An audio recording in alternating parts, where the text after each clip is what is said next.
Welcome to the bold analysis. Rigathi Gachagua arrest was just supposed to remain as an intent, since it was a strategy to test the ground. I don't believe William Ruto and his team wanted to arrest Rigathi. But I want to show you how Rigathi evaded that night arrest. In this podcast, we look into how the Trans Nzoia governor supporters overpowered the police and even vandalized the DCI vehicles. Wait a minute. Are we really sinking, or is the country dancing with the return of state police? We show you empowerment, or rather powerful politicians that are now suffering in the hands of police currently as we talk. Something is wrong. And of course, in Trans Nzoia, that was just a smokescreen after the failed Rigathi arrest. Kindly subscribe to our channel, click the notification bell, and like our videos. I know that in the wake of this arrest, there are several other fake news that is spreading around. So in this podcast, we give political analysis a different perspective. That is why it is long and it is detailed. So I know, having watched the other flashy stories, take time and watch this video to the end, because there is something that you've not had since you started watching these arrest stories. So subscription is absolutely free. Make sure you subscribe. Sunday afternoon, the opposition team raised an alarm about a plan to arrest George Natembeya, the Trans Nzoia governor.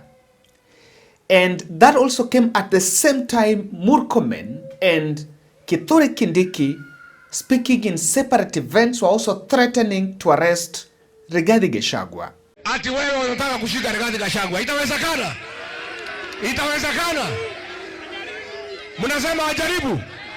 Hata saa hii tumepata habari ile governor ya Trans Nzoia anaitwa George Natembeya, ati wanataka kushika yeye.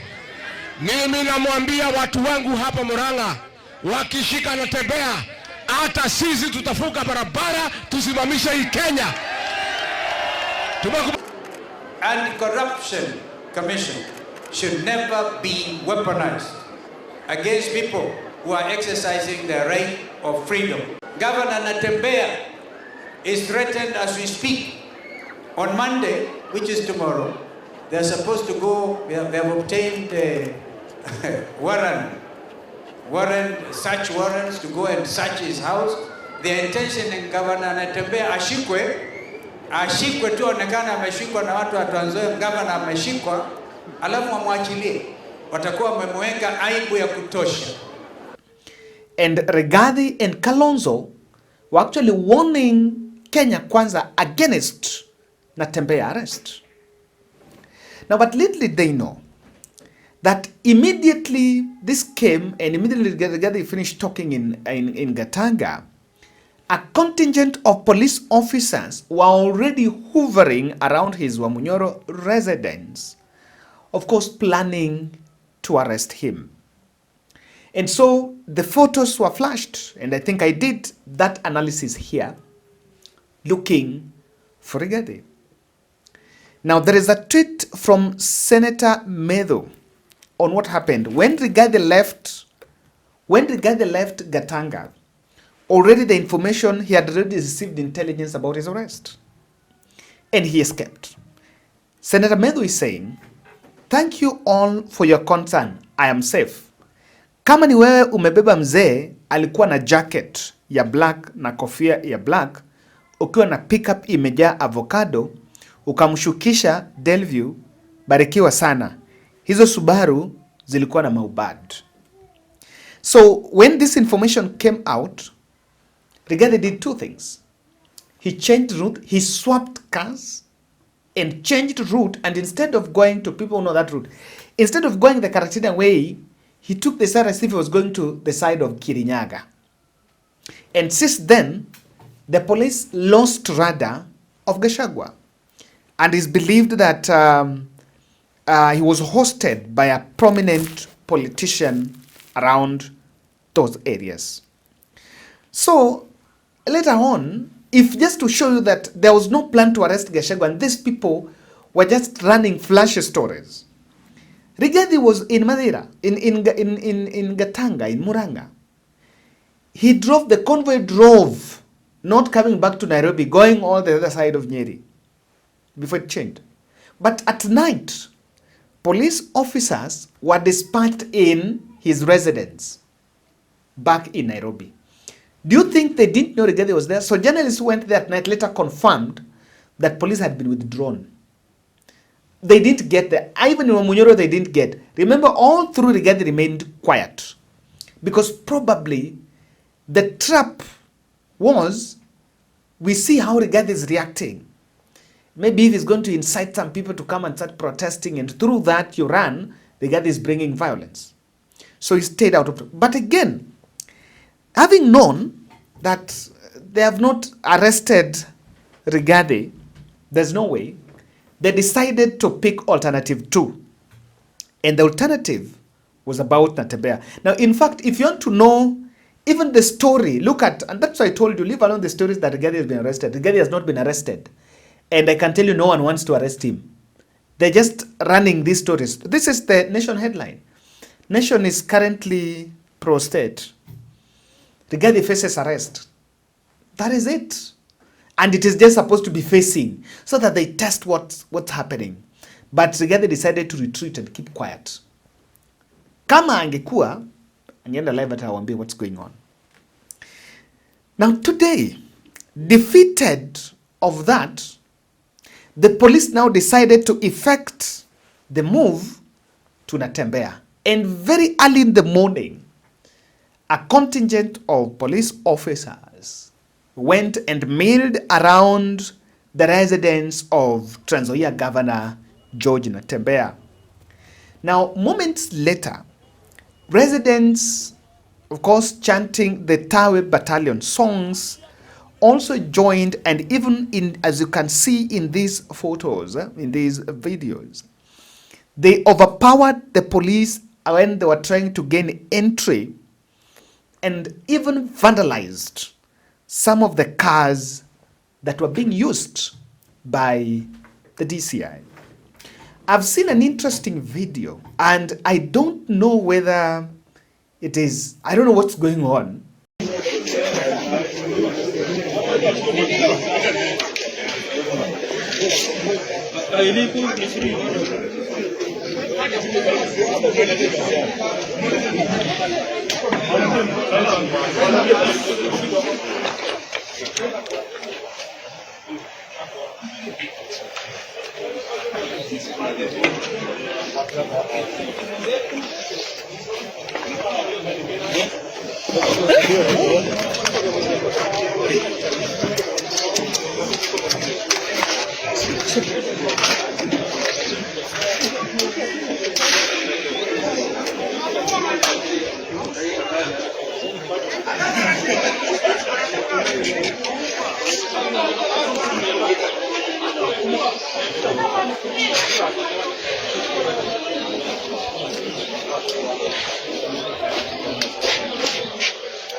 Nipelantia dau, si ndio? Mambogo wameunda. Mbona pesa yote?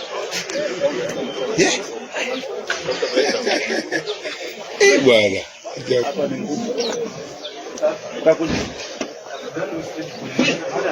Pikipiki bwana. Mimi niko huko tayari.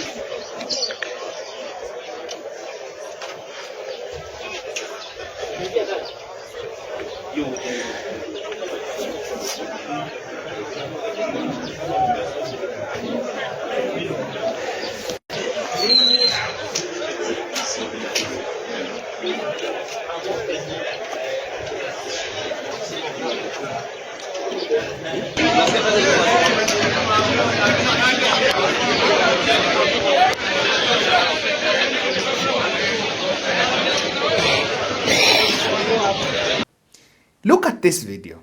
Here, these residents are actually vandalizing one of the Subaru cars, and the police is just staring there helplessly.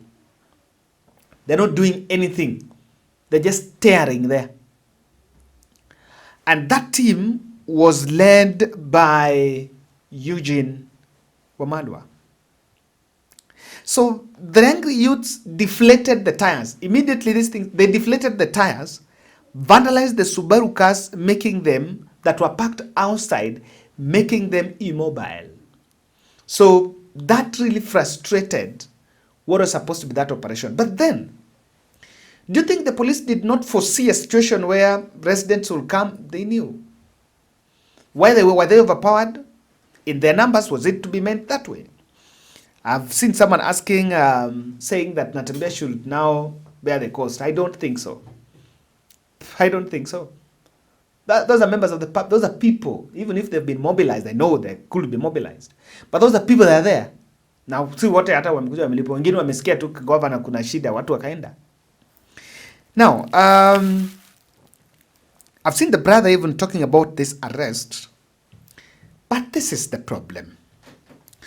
What is this hype about raiding people's homes? And even what could genuinely be a good probe looks more political than an investigation.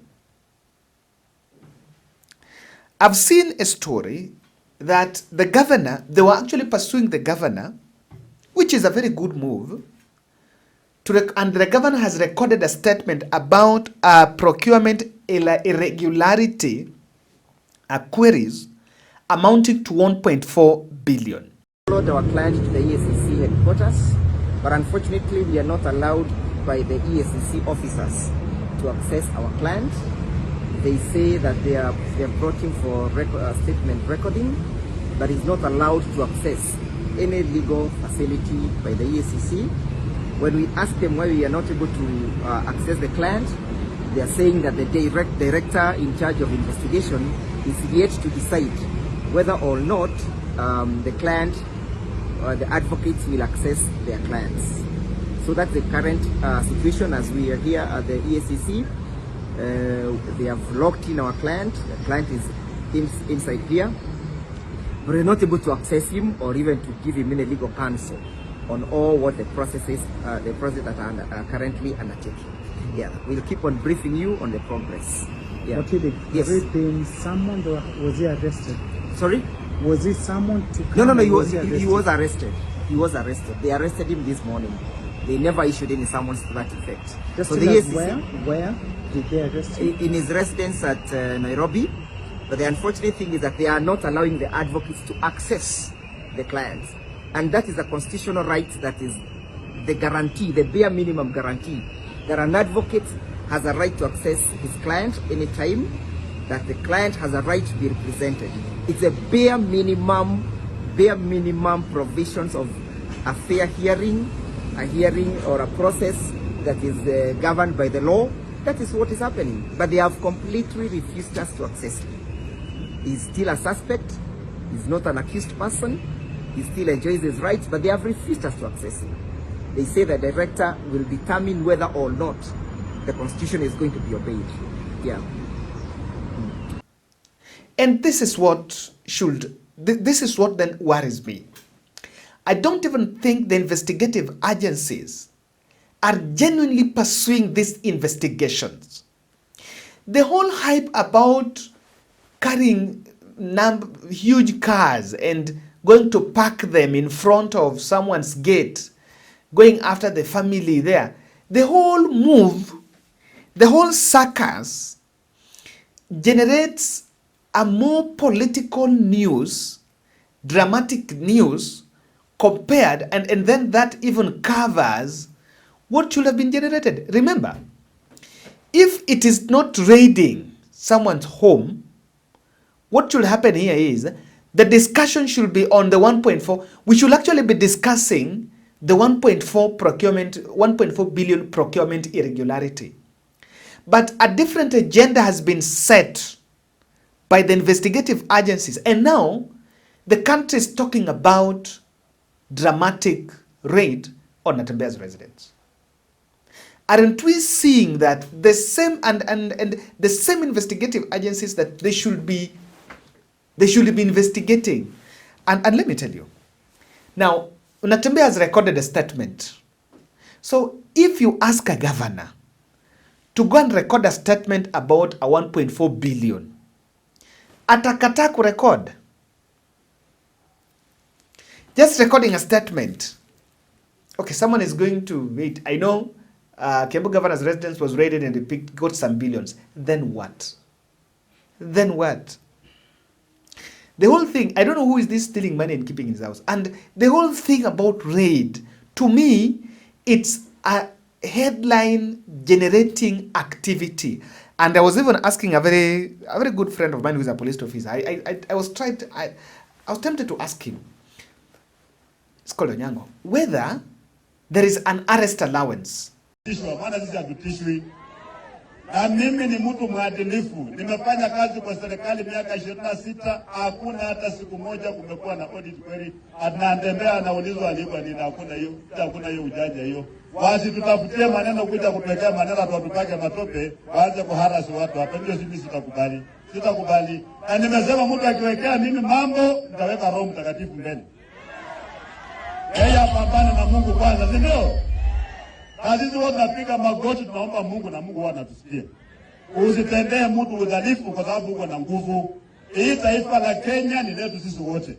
Sio la watu wachache, hapana. Hakuna mtu ambaye ako na title deed ya taifa la Kenya. Sisi wote tunamiliki taifa la Kenya in equal share. Hata hapa Trans-Nzoia, hii Trans-Nzoia sio yangu. Trans-Nzoia ni yetu sisi sote, ndio. Umenichagua tu kama kwa kiongozi kwa sasa, itafika wakati mimi napatia mtu mwingine. Mimi nitaanza kuringaringa hapa na kwanza kuwapimia nyinyi hewa kwa sababu mimi ni gavana. Hapana, hiyo sio ungwana hata kidogo. Kwa hivyo wale wa jamaa ambao mko Nairobi, sikia bwana. Sisi hatutaki maneno yenu hiyo. Sikizeni bwana, wachana na maneno yenu hiyo bwana. Na wale maofisa wa serikali ambao wamepewa jukumu ya kulinda Wakenya wote, linda Wakenya wote. Hapana tumia nafasi hiyo kupiga siasa na kunyanyasa watu wengine. Hata wewe ukifinya watu itafika siku moja utaretire, utaenda nyumbani. Na kama umetenda uhalifu umefinya sisi, hata ukiretire tutakufuata mahali huko. Ndio tuone nani atakutetea wewe huko, hiyo mabunduki ukataka kama utakuwa nayo. Ama namna gani watu wetu? We must run this country with justice na haki. Taifa ambalo halina haki, hakuna taifa hapo. Itakuwa nchi ya kiimla.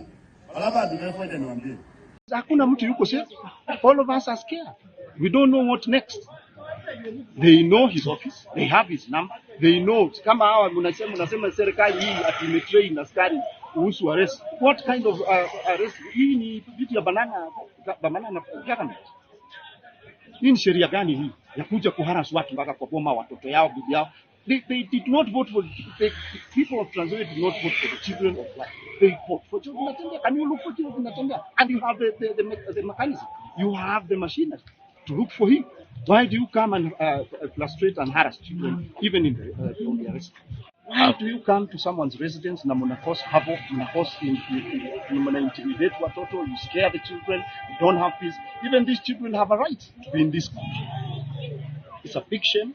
Whoever sent these askaris to come here, and even the way the askaris, the methodology of these askaris they are using to look for if someone has done any offense.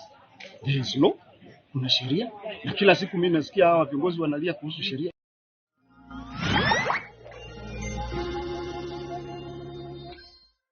Is there some allowance that people gave because we got to arrest so and so? But the president should sit down and interpret why the police are not firing tear gas when the people are there.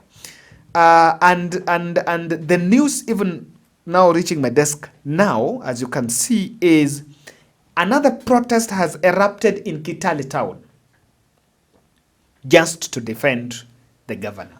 And I want to say this. It is indeed true that the governor is phony to the state. But there is also the other side of the truth that there could be a genuine corruption case. The moment you allow politics to crop in, you lose your track of the case. Everyone now, you don't look genuine. And I think we should avoid more arrests and just pursue it. Now, if you want to know we are stooping low, Gideon Moi's company was also raided by the police. Yes. Gideon Moi's company was also raided. And people are asking what walimane to. What exactly should that mean? The same day on Sunday, in another shocking story, which I don't get it. Do you know Kawira Mwangaza, the former Meru governor, was doing some charity program known as, I think, Okolea. And after Okolea, she went for an interdenominational service in Meru. Do you know the police rafted through that place, throwing tear gas inside Kawira Mwangaza's car?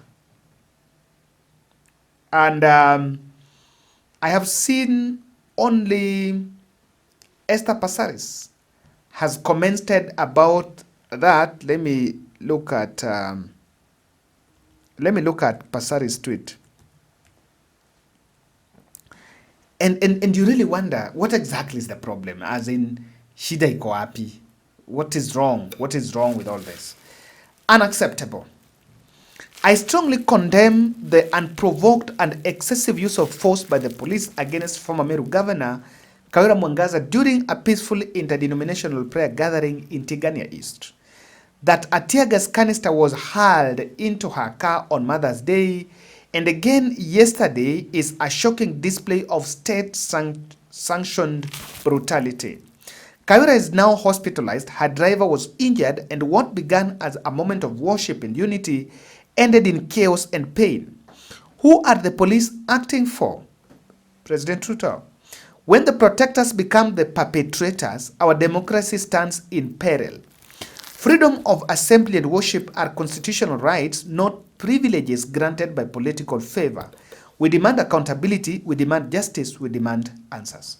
I wish you can still also demand that for the Gen Z fellows who are also neutralized during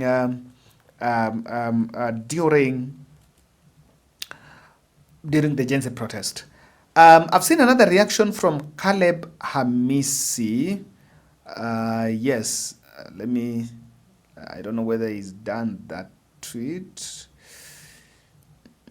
Okay, I don't know. Let me see if he's done it. I just want to confirm. Yes. This is it. These theatrics of using security officers to raid people's homes without an iota of evidence to what they are searching is backward, a draconian, archaic, and utterly demeaning to families and kids. Before you arrest or raid a leader's home, have proper intelligence records. Otherwise, Kenyans will start releasing poisonous gas to the officers. I condemn strongly the arbitrary raid on Governor Natembeya homes in Kitale and Nairobi. It must stop with immediate effect and an explanation given to the people of Trans Nzoia. Kenya needs arena incentives. That is what I'm saying. You must have a reason. You cannot just wake up, me, I'm going to raid. Me, I'm going to raid. It's not in a good taste, especially in a country that boasts of some level of democracy.